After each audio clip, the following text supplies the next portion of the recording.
What's up, you guys? Marty Schwartz here from GuitarJams.com. Now, what I want to do today is I want to give you a super beginner lesson, maybe even your very first guitar lesson, like something to work on if you can't play guitar, and also if you even look up easy beginner lessons and those seem too hard as well, this lesson is for you. Now, I know what you're saying, advanced player and intermediate player out there. Marty, come on, man. Make some more advanced stuff, man, for the advanced people. You know, I always mix it up, and I will have more advanced and intermediate lessons coming your way.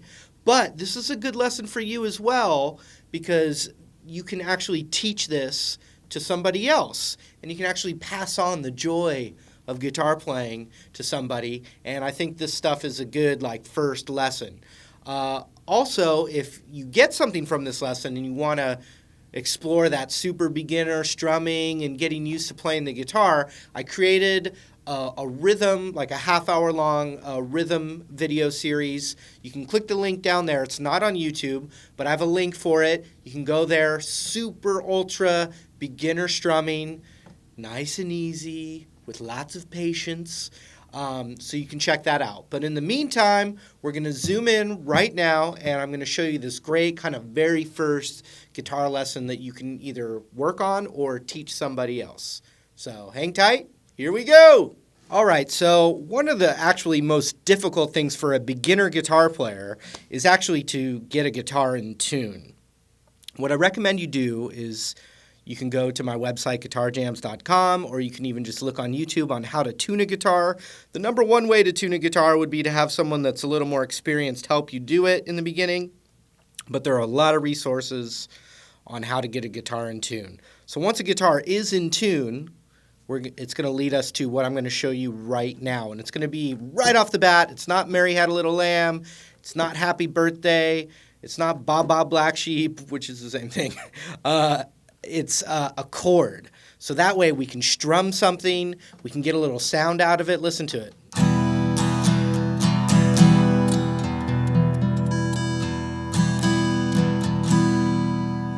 So a chord is when you play more than one note together and you let them ring out together, a group of sounds together that sound good. A chord.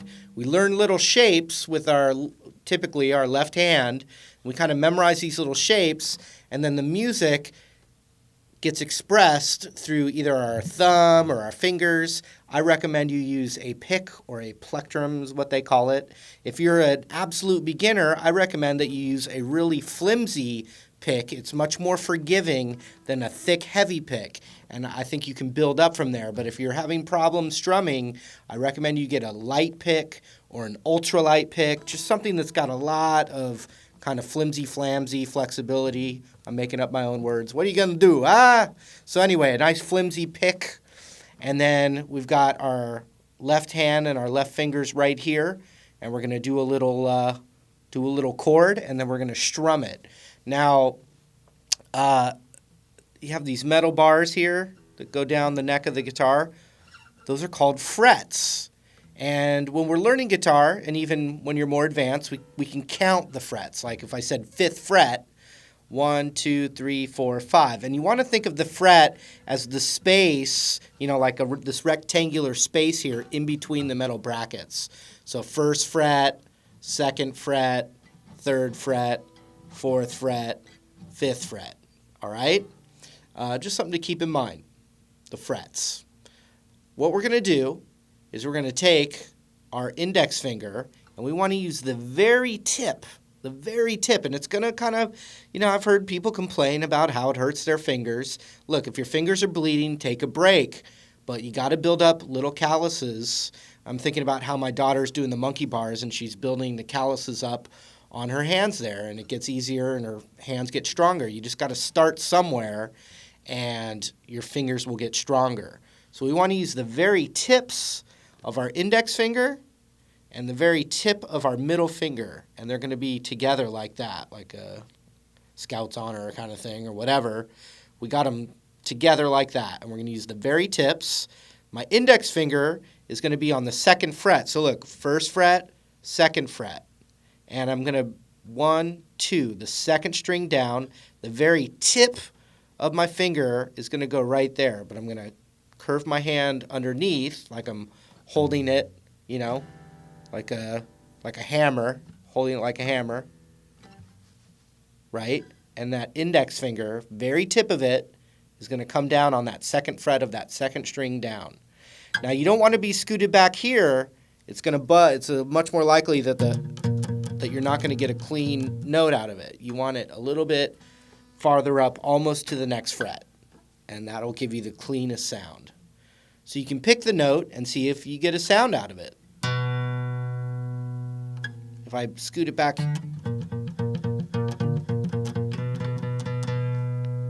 so we want it right there. Okay, next thing we're going to do is we're going to take our middle finger and we're going to put it on the same fret, which is the second fret, first fret, second fret, but that middle finger is going to be on the third string down, right there. 1, 2, third string down. So remember that index finger is right there, so you got to kind of figure out that finger can't be all the way up there and still get your middle finger underneath, so you kind of have to let there be enough room for both fingers to get on there. So once again, I've got my index finger on the second fret of the second string down and my middle finger on the second fret of the third string down. This chord has a name. It's called E minor. You know, we give letters to the names of the chords. This is called E minor. Now check out something else here with my left hand here. We don't want this part of our fingers on this chord to be stopping the other strings from ringing out. We only want the tips of the fingers on those two strings there, and then we want to be able to hear every other string open. So we don't want our hand blocking these higher strings so you don't hear them ring out. So there should be a gap. You're leaving a gap here so you can hear all the strings. It'll take a little work and a little patience, but once you got it, it'll sound like this. Now you can pluck each note down, and that's a good exercise for your pick.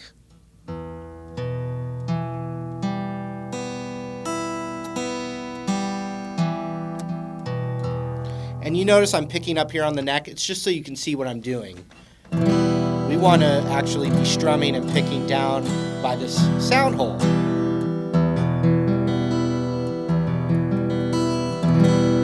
See, oops, I dropped my pick, but there's gaps here, so the strings are ringing out.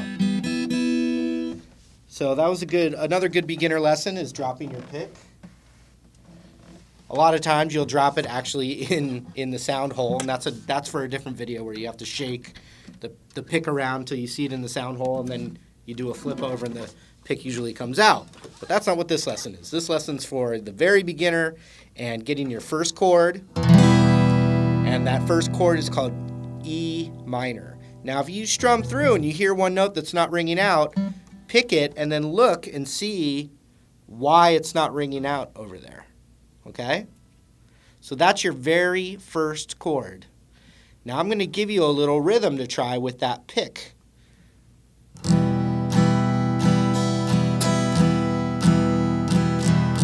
Remember, we want to be strumming it down by the sound hole. I'm just showing it so you can look at both hands at the same time.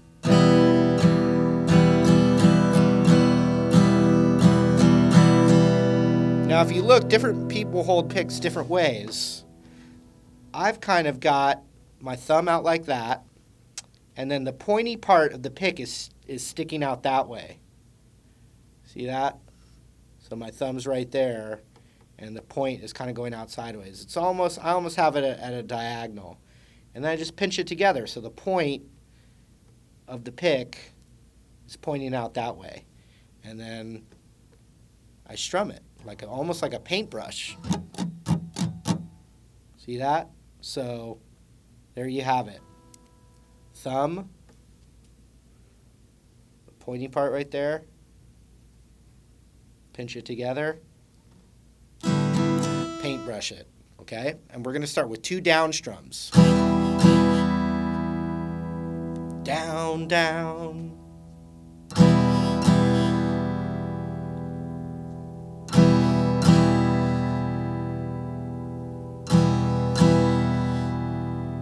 right? And then we're going to add a little rhythm.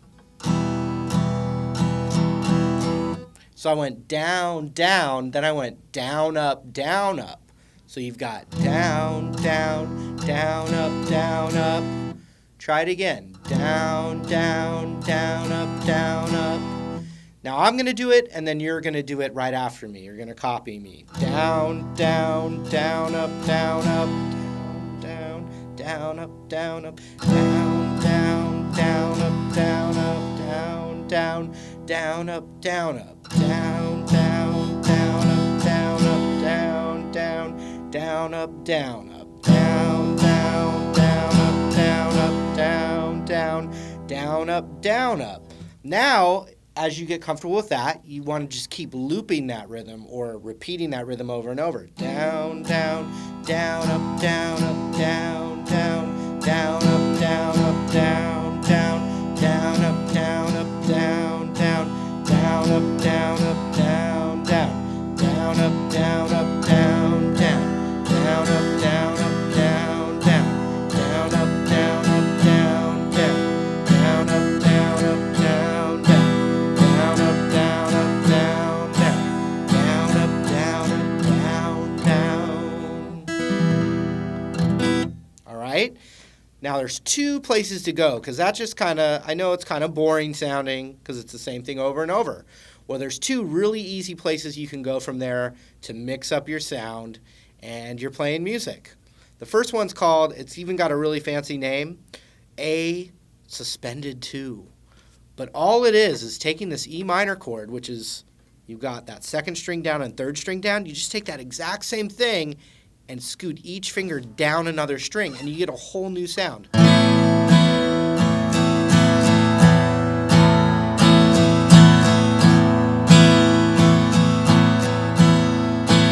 And you can switch back.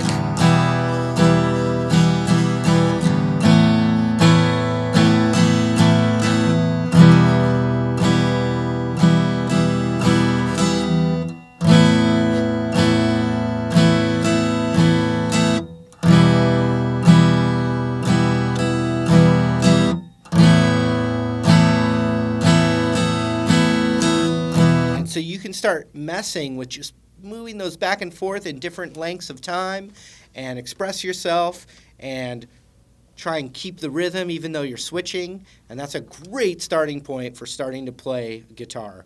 One other place that you can go, and it's even just right in a Nirvana song, is doing this rhythm. But this time we're going to go to, for all intents and purposes, we'll call it a G. But what we're doing is we're taking that E minor chord and we're taking our middle finger off and we're moving it to the 3rd fret of this top string. 1, 2, 3. That middle finger comes off of that E minor chord and then we move it right there. And you can do that in any rhythm you want. So you're going to be practicing where that index finger is staying and then you're moving your middle finger back and forth while that index finger stays. It might sound familiar, like Nirvana kind of.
All right, that was it. I hope you got a little something from that. Remember, playing guitar just takes a little bit of patience in the beginning. Once you get over that first hump, like even if you could get comfortably through this lesson, it really becomes a lot more fun once you're even just with 1 or 2 chords, because you can actually play some music, and that's inspiring, keeps the morale up for when you want to learn the next shape and the next little thing. But think of it as tiny little steps up the ladder, and don't think too far up about the top. Just think about where you are right there and take it one little step at a time, and you will get somewhere, I promise. Remember, I've got that new rhythm series module right down there. You can check that out. Thanks for hanging out with me, and hope to see you again real soon. Take care.